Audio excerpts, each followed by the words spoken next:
Después vendrán otros límites. Soy consciente de que la policía puede hacer lo que quiera en donde sea. Eso no hay duda alguna, ¿no? Y no me refiero a México, estoy hablando de los ingleses, franceses, italianos, donde quieran, ¿no? Pero cualquier filósofo del derecho va a decir frente al crimen organizado que la policía tiene siempre limitaciones, ¿no? Tiene que actuar conforme a derecho, aunque no lo hagan, pues sabemos que no lo hacen, ¿no? Por eso dejé la tesis octava de filosofía del derecho de Benjamin. El estado de excepción que hoy vivimos es la regla, y esto es estado de excepción, tan poderoso que no necesita apelar a las reglas constitucionales del estado de excepción, se impone de facto, ¿no? Entonces se dirá muy fácilmente, la policía fracasa porque tiene limitaciones, en cambio el crimen organizado no lo limita a nadie, puede actuar para el bien, para el mal, para todos, ¿no? Bueno, la policía también lo hace así, también lo está haciendo así, pero ¿por qué solo se reprime a algunos y no a otros, ¿no? Y entonces viene este poder transnacional. Cuando yo escribía en el INACIPE mis primeros libros, había un colega que ahorita se me escapa el nombre, pero yo escribía uno, el otro, yo otro, el otro, es decir, sobre el tema drogas. Y en uno de estos libros de este colega decía, la única empresa transnacional exitosa de México son las drogas. Y mira que han hecho el trabajo estos chicos, han hecho el trabajo. No digo que esté bien o que esté mal, eso es otra discusión, pero de que han hecho ese trabajo lo han hecho, ¿no? Dinero. Sí. O sea que es problemita, ¿no? Es un problemita. Imagínense que ya no pasase ninguna droga a la Unión Americana. Pensemos eso. Hay una revolución en Estados Unidos, porque no pasan las drogas. Habría una revolución allá. Porque es el principal consumidor de las drogas que llegan, que circulan en el planeta, es Estados Unidos. Es el gran consumidor. Entonces, quítenme las drogas, vamos a ver qué hacemos. Y va a ser un problema, ¿sí? Y no estamos hablando de bien o mal, estamos hablando de por qué y cómo sucede lo que sucede. Estamos hablando de eso, ¿no? Gran complicación. Pero se hará fácil más adelante, no se preocupe. De todas formas, el punto ético tiene que estar presente, sea jurídico o no jurídico, ¿no? Esas apreciaciones como las que estamos haciendo ahora. ¿Cuándo se justifican las cosas? ¿Cuándo no se justifican las cosas? ¿No? Hasta en esas trivialidades de yo no voy a evaluar a un colega que conozca, no lo puedo evaluar. Que lo evalúe otro, un tercero, de la frontera norte o de la frontera sur, ¿no? De los colegios de la frontera norte y frontera sur, ¿no? Ahora, yo he dado clases casi en todo el país, entonces tengo colegas en todo el país, pero nunca he ido al colegio de la frontera norte ni de la frontera sur, entonces yo voto por ellos lo hagan, ¿no? En fin, tendrían que, no sé, solo que haya el amigo de un amigo, de otro amigo que me odie, entonces a lo mejor me evalúan mal, ¿no? A lo mejor, pero puedo reclamar ya, ¿no? Se nombran otros árbitros. Nunca me ha pasado, ¿no? Nunca me ha pasado. Desde el 91 que empecé en el sistema hasta hoy, nunca me ha pasado. Llevo todos estos años ahí tranquilamente. En fin. Otra pregunta más, nos queda poco tiempo y para terminar el tema pero otra pregunta más, porque después ya no nos queda tiempo y no conversamos. Si estuviéramos en clase sería más fácil. En clase quiero decir presencial. ¿Todo bien? Parece. Adelante, Andrés Mauricio. Todo bien, profesor, todo bien. Ah, correcto, muy bien. Entonces continuamos, ¿cierto? Bueno, entonces voy a dar estos requisitos. Estos requisitos, en mi orden, tienen que ser circunscritos, como vimos con la doctrina paternalista, en la relación medios y fines, por fuerza. Es imposible escapar de ella. Bien. Entonces, el primer requisito en mi orden indicaría, o sea, lo único que hago es invertir el orden de Ferrajoli, o sea, es una idea de él, ¿no? Es la siguiente. En esta relación, medios y fines,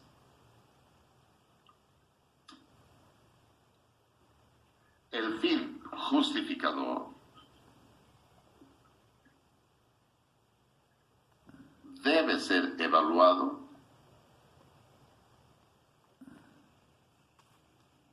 como un bien.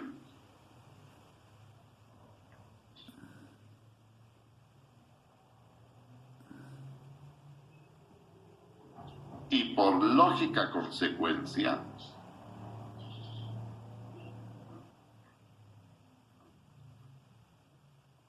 el medio a justificar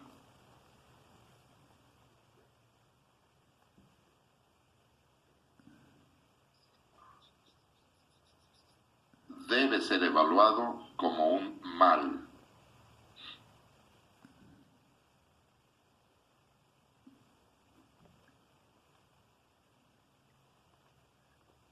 Y es justo por ello que exige la justificación.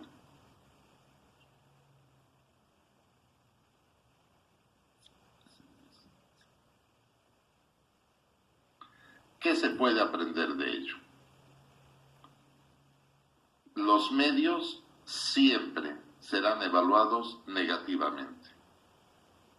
No podemos justificar algo que evaluamos positivamente. Eso es una tontería.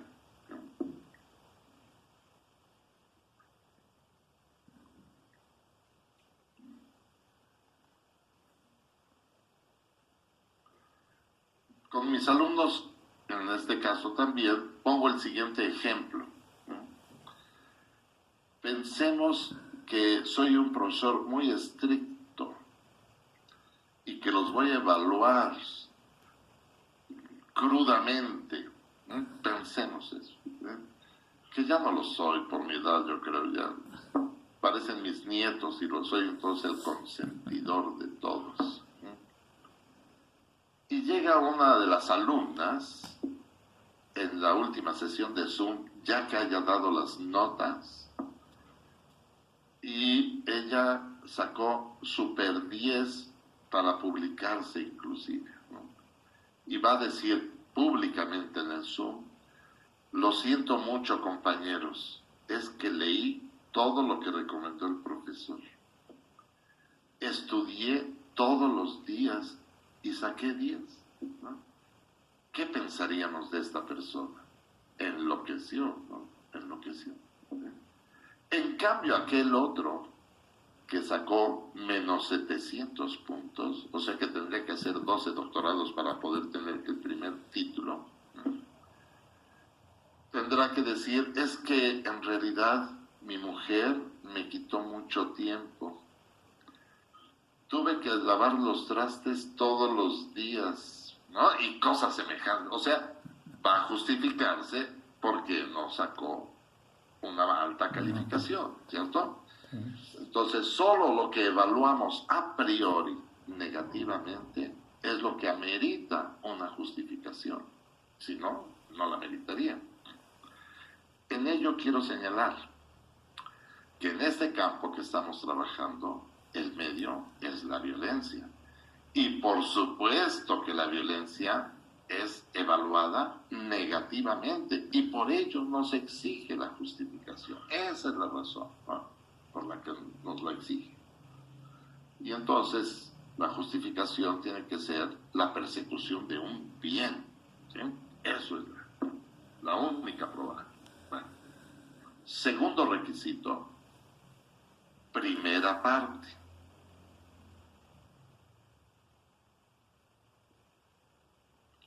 Debe existir una relación de coherencia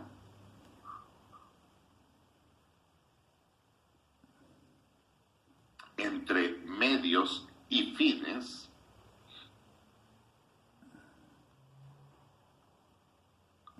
en modo tal que los fines justificadores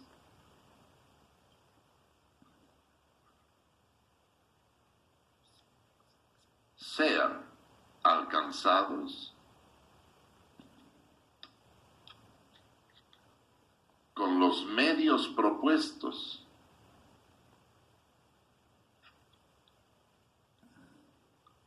y no por otros medios.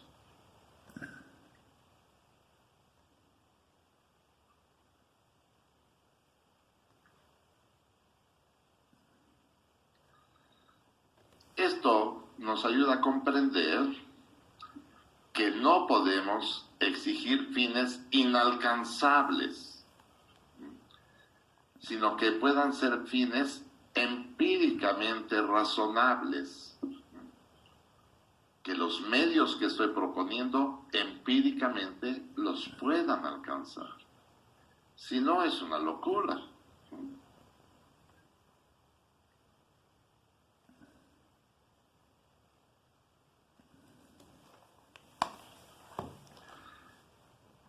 Y también, si hay otros medios que pueden alcanzar el mismo fin, ¿por qué tenemos que justificar los que yo estoy proponiendo? Si existen otros. Sí. Entonces esto nos deja en una encrucijada que se resuelve con la segunda parte de este segundo requisito en mi orden. Y esta segunda parte dice: normalmente, un mismo fin justificador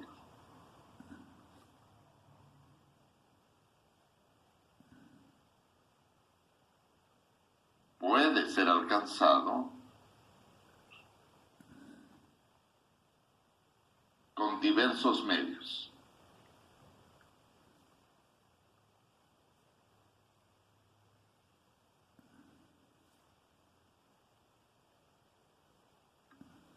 Cuando este es el caso,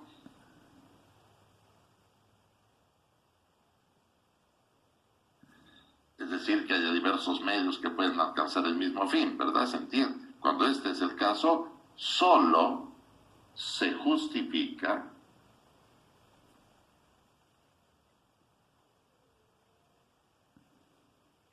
el medio menos lesivo.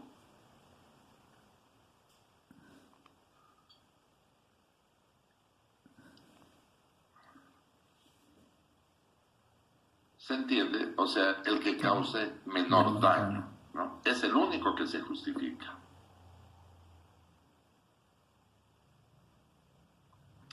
Y esto nos deja en una gran entramada aparente, porque como todo siempre es aparente, hay que ir más allá solamente. La violencia punitiva es la más radical de todas las formas de violencia estatal. Es la más radical. Es una violencia de la que nadie duda. Es absolutamente visible, no es invisible. Lo que es invisible en la pena es todo lo que pasa en la práctica de la pena, ¿verdad? Todas las penas prohibidas se aplican siempre en todo el planeta, todas las penas.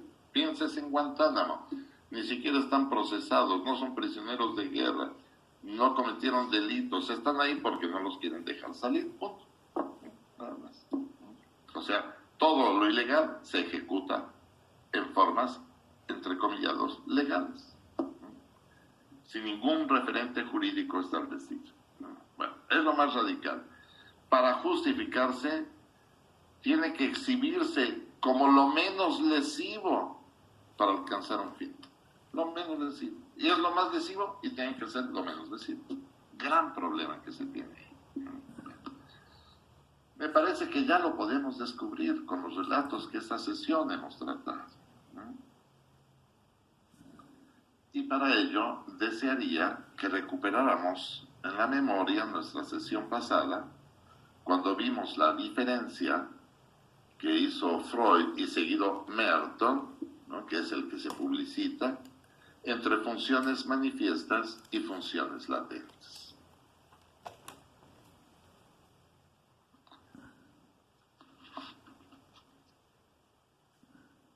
Cuando René Girard analiza el sacrificio como la variable sustantiva que dará lugar a la fundación de una tradición cultural, y en su caso más adelante ya recapacita y dice, aquí tiene inicio el Estado, la sociedad estatal,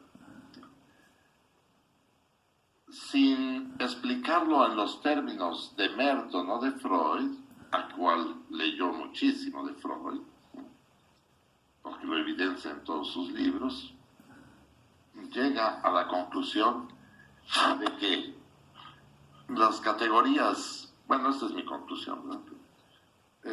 La categoría de sujeto enviado al sacrificio son dos posibles. Para mi utilidad en el relato, solamente. La categoría griega,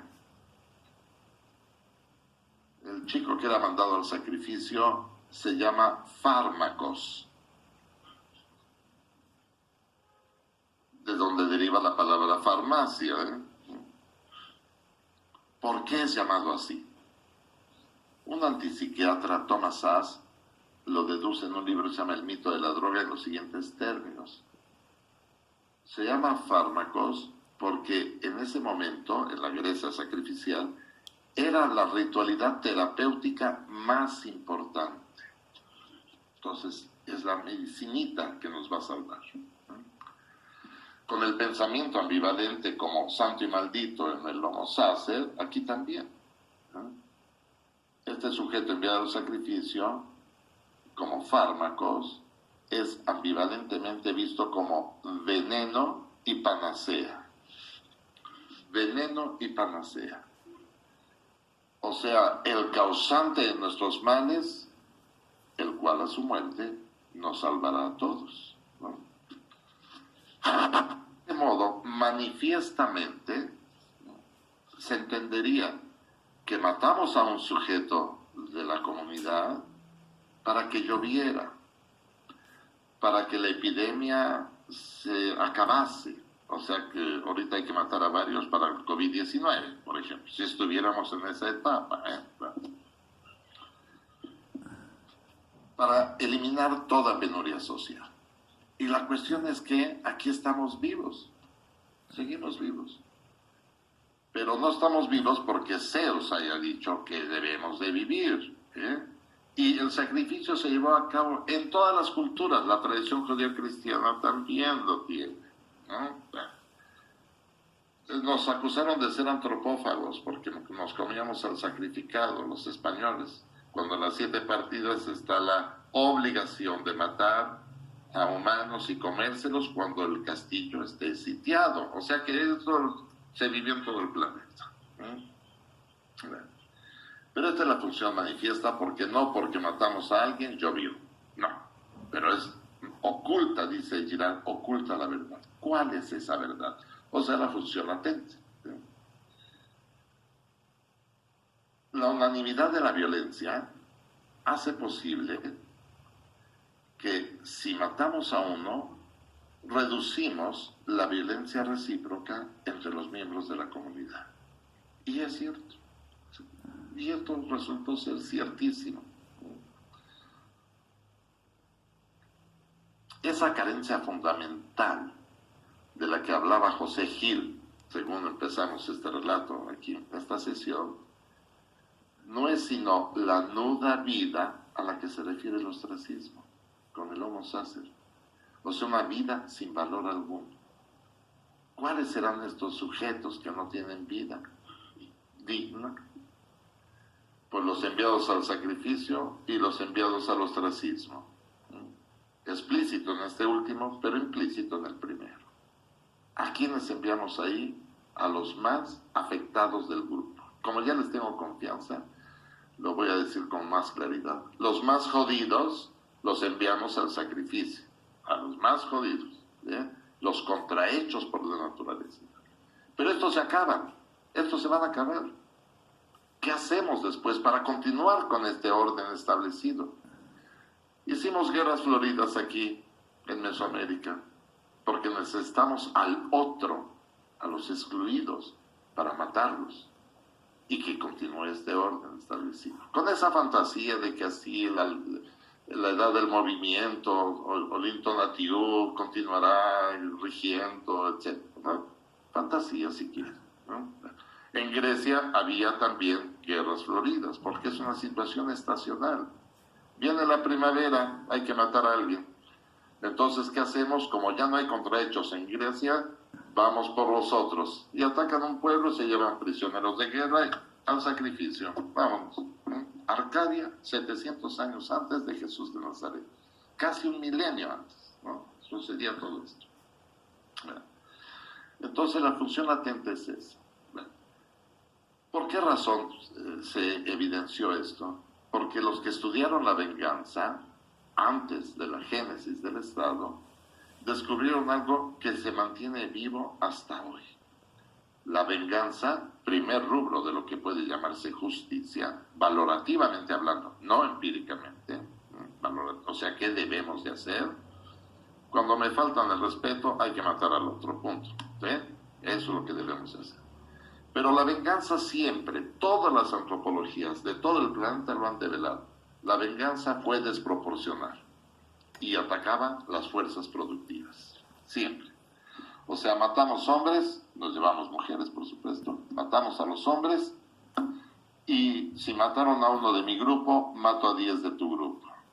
Estos se reagrupan, matan 200 míos. Nos reagrupamos, matamos 500 de ellos y por ello desaparecieron muchos grupos humanos. Entre otros, sigo hipotetizando, los Neandertal también. ¿Sí? Los matamos. Pero cuando viene o se sobreviene esta unanimidad de la violencia, entonces matamos a uno y no nos matamos entre nosotros. Y entonces extraemos todos estos todavía, ¿no? Hoy todavía, de explotar las emociones del otro, ¿no? Ahora se piensa, toda la criminalidad organizada, lo que difunde las noticias, Jalisco Nueva Generación, El Marro y sus amigos y lo que sea, pues se están matando a cada rato y cada vez es más desproporcional, ¿sí?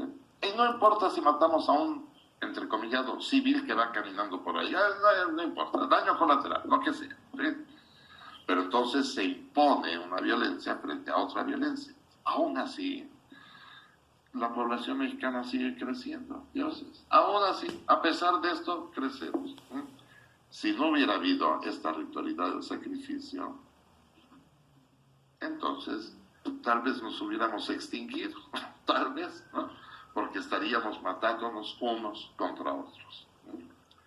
O sea, estamos en más de 7.500 millones de habitantes en el planeta. Si no hubiera sistema penal, aunque metamos solo a unos cuantos, ¿a quiénes? A los más jodidos, ¿no? Los pobres. Entonces habría una matanza indiscriminada. Indiscriminada. Como pueden observar, para poder entender diversas cuestiones, tenemos que acopiar saberes, como califiqué ese antiguo trabajo, de los otros. O sea, las demás disciplinas nos ayudan mucho a comprender esto. En el cierre del siglo XX, todo lo que es mi área de pensamiento, la criminología crítica, se dirigió a la antropología, yo entre otros, pero todo lo hicieron, ¿no? Todo lo hicieron. Y entonces entendimos mejor las cosas. Y vamos acumulando el saber. Después llegarán otros y acumularán los saberes, ¿no? Yo ahorita me estoy metiendo con la estética, vender el control social, estética y control social. Vamos a ver qué resulta de ello. Todavía no sé, nada más he terminado el proyecto, la introducción, pues, de todo eso. Esta cuestión que he narrado antropológicamente, Ferrajoli la narra magistralmente en 2 párrafos. para saber por qué puede ser exhibida como el medio menos lesivo al tratar de alcanzar un fin, ¿no? Solo así podría justificarse la pena. Debo insistir en que a pesar de ello, es el deber ser que no es, ¿no? Y por eso tenemos que ir más allá en nuestras reflexiones, en las siguientes sesiones. Él afirma, en el primero de los párrafos pertinentes, afirma: hemos ido de una relación bilateral a una relación trilateral, en donde aparece el juez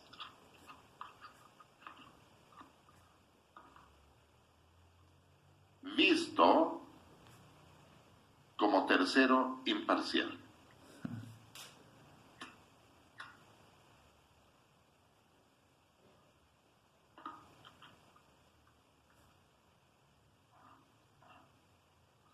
O sea, de una sociedad sin Estado a una sociedad estatalmente organizada.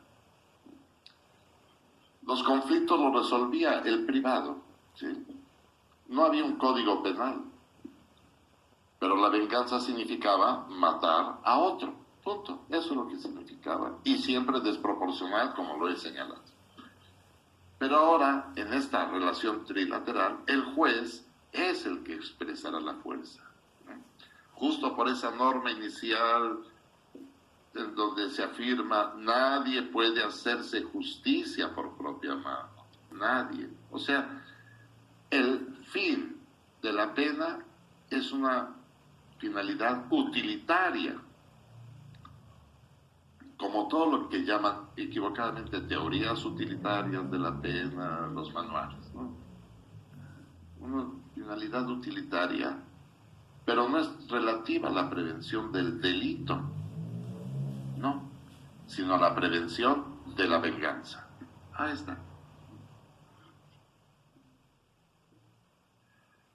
O sea, cuando hay un conflicto, se acude uno al juez, y el juez decidirá si desata la violencia o no la desata.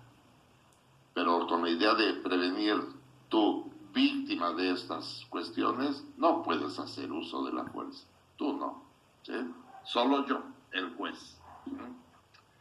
Lo cual demostraré en la última sesión, cuando entregue las calificaciones. Porque el único que puede hacer justicia soy yo, ¿eh? Es correcto. Así que cuidado. No, pero no piensen en eso, no. Ya les dije que mi esposa me dice que soy, ¿cómo se llama el barco que se hundió? Titanic. El Titanic. Soy un transatlántico, un barco, ya todos pasan conmigo, ¿no? En fin, ya. Segundo párrafo de Ferrayol. Este es un poco más largo, ¿eh? Importantísimo este. Porque lo describe hasta lindamente, o sea, es fantástico este chico. La violencia punitiva solo se justifica si alcanza a prevenir otras ulteriores y más desproporcionadas formas de violencia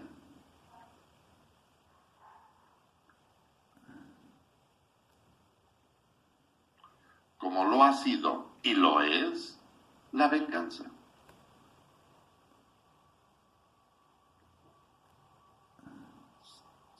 O sea que el gran cimiento de la doctrina de justificación que ha construido Ferrayol es este, ¿eh? Una violencia que puede prevenir otras terribles y más desproporcionadas formas de violencia. Solo así se podría justificar, ¿no? Ahora, complementa esto con lo siguiente, para que los extraviados juristas no queden tontos ahí, ¿no? El delito es otra forma de violencia, nadie lo duda, El delito es una violencia también. Si la pena alcanza a prevenir el delito, si este es el caso, entonces, ¿no?, bienvenida como justificación también.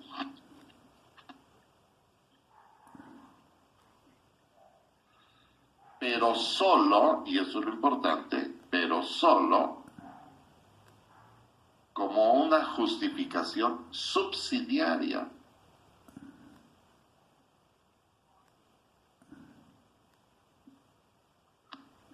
De aquella principal relativa a la prevención de la venganza.